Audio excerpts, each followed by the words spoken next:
Welcome to SSG digital. देखिए JEE advance 2025 paper 2 question number first. Let x naught be the real number such that e x naught plus x naught equal 0 for a given real number alpha. Define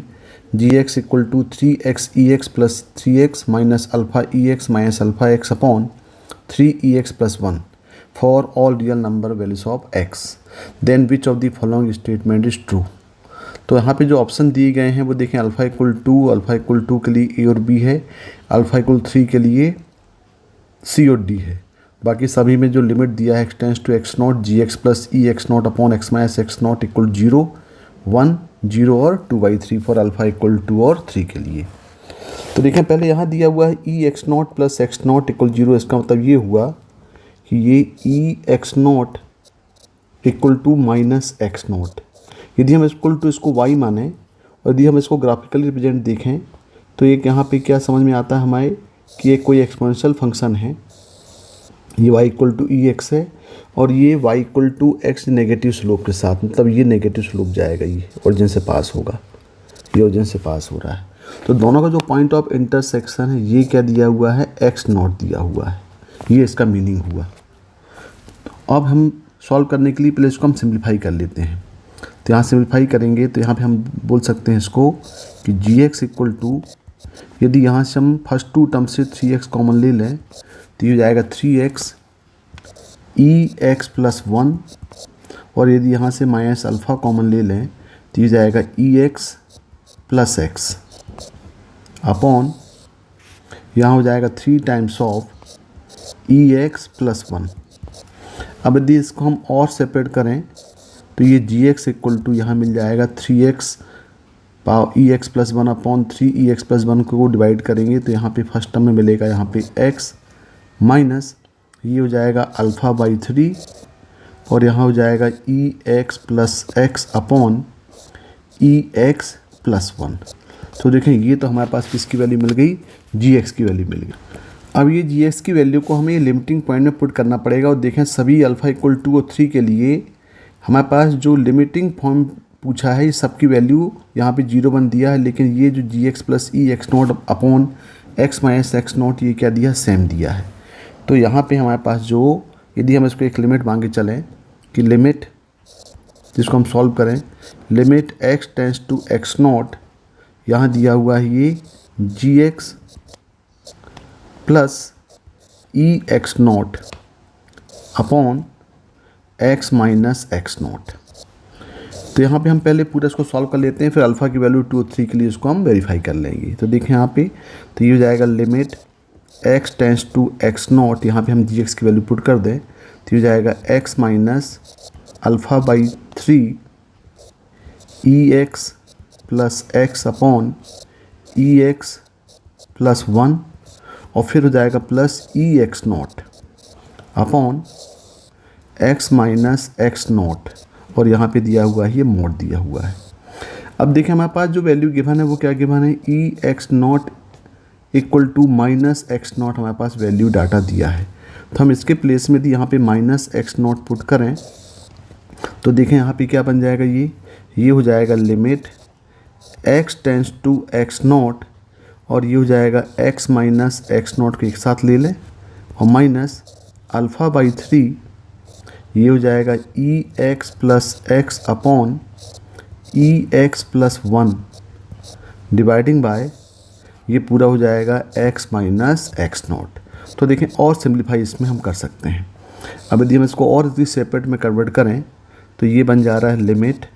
x tends to x not, ये हो जाएगा 1 minus alpha by 3 ये e x plus x upon e x plus 1 और ये into हो गया 1 upon x minus x not. अब ये 1 तो कांस्टेंट हो गया। अब हम इस लिमिट को फिर सॉल्व कर लें। यदि हम इस लिमिट को फिर सॉल्व करें तो हम यदि इसको I1 मान लें कि I1 equal to limit x tends to x not, ये हो जाएगा alpha by 3 e x plus x upon e x plus 1 upon ये हो गया x माइनस एक्स नॉट। अब इस पार्ट को यदि हम देखें यहाँ पे, तो ये ई यदि हम लिमिट अप्लाई करेंगे तो ये हो जाएगा e x naught plus x naught, मतलब ये हो जाएगा 0 और डिनोमिनेटर में भी 0 हो जाएगा। यानी ये जो लिमिट है ये 0/0 फॉर्म में है, और जब ये 0/0 फॉर्म में है तो यहाँ पे हम एल हॉस्पिटल रूल अप्लाई कर सकते हैं। तो एल हॉस्पिटल रूल अप्लाई करने के लिए हम न्यूमरेटर डिनोमिनेटर को with respect to x differentiate कर दें। तो देखो क्या हो जाएगा यहाँ पे, ये I1 इक्वल टू हो जाएगी limit x tends to x not, यहाँ पे α/3 तो बाहर कांस्टेंट है, यहाँ लगा दे डिवीजन रूल, तो ये जाएगा EX + 1 और EX का डिफ्रेंशिएशन EX और x का हो जाएगा 1 माइनस यहाँ हो जाएगा ये EX + x इनटू ये हो जाएगा यहाँ पे EX अपॉन ये हो जाएगा EX + 1 का होल स्क्वायर और डिवाइडिंग बाई यहाँ पे x - x नॉट का हो जाएगा, यहाँ पे ये 1 हो जाएगा। अब यदि यहाँ पे हम लिमिट अप्लाई करें तो देखें ये EX + 1 और EX + 1 का होल स्क्वायर तभी 1 हो गया, और यहाँ पे x - x नॉट अप्लाई करेंगे तो ये पार्ट जो होगा ये पूरा 0 हो जाएगा, क्योंकि यही क्या बन जाएगा, ये बन जाएगा EX not plus x not, इसकी वैल्यू क्या है 0 है, मतलब ये डिवाइड करेगा तो यहाँ पे जो I1 की वैल्यू मिलेगी ये I1 इक्वल टू मिल जाएगा सिंपली α/3। तो देखो सिंपल I1 कितना मिल गया, α/3 मिल गया। अब हमारे पास I1 क्या है, I1 हमने इसको माना हुआ है, तो जो हमारे पास आउटपुट मिला ये क्या मिल गया, ये मिल गया 1 mod of 1 - α/3। अब देखें यहाँ अल्फ़ा की वैल्यू हम यहाँ पे ऑप्शन चेक करें तो अल्फ़ा इक्वल 2 के लिए बोल रहा है, अल्फ़ा इक्वल 3 के लिए बोल रहा है। यानी यदि हम यहाँ पे if alpha equal to put करें 2, अल्फ़ा इक्वल 2 पुट करें, मतलब इसके लिए बात कर रहे हैं हम, अल्फ़ा इक्वल 2 पुट कर रहे हैं तो हम ऑप्शन ए और बी के लिए चेक कर रहे हैं। तो अल्फ़ा इक्वल 2 पुट कर रहे हैं तो यहाँ पे आ रहा है ये 1 - 2/3, और 1 - 2/3 का जो वैल्यू है ये मिल जाएगी इक्वल टू 1/3। तो देखें यहाँ पे क्या अल्फ़ा इक्वल टू 2 के लिए 1/3 दिया है क्या, ये देखें 0 और 1 दिया, मतलब ये ए और बी दोनों ऑप्शन क्या है यहाँ पे रॉन्ग है। अब हम सी के लिए चेक कर लें, यानी हम यहाँ पे क्या पुट करें, यहाँ पे पुट कर रहे हैं इफ़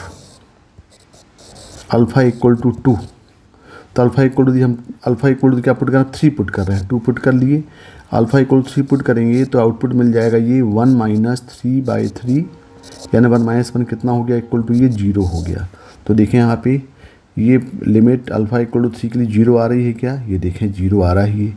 ये 0 आ रहा है, मतलब इसका आंसर जो है वो सी होगा, डी नहीं होगा। तो इसका पूरा आंसर क्या हो गया, सी हो गया। Okay, thank you.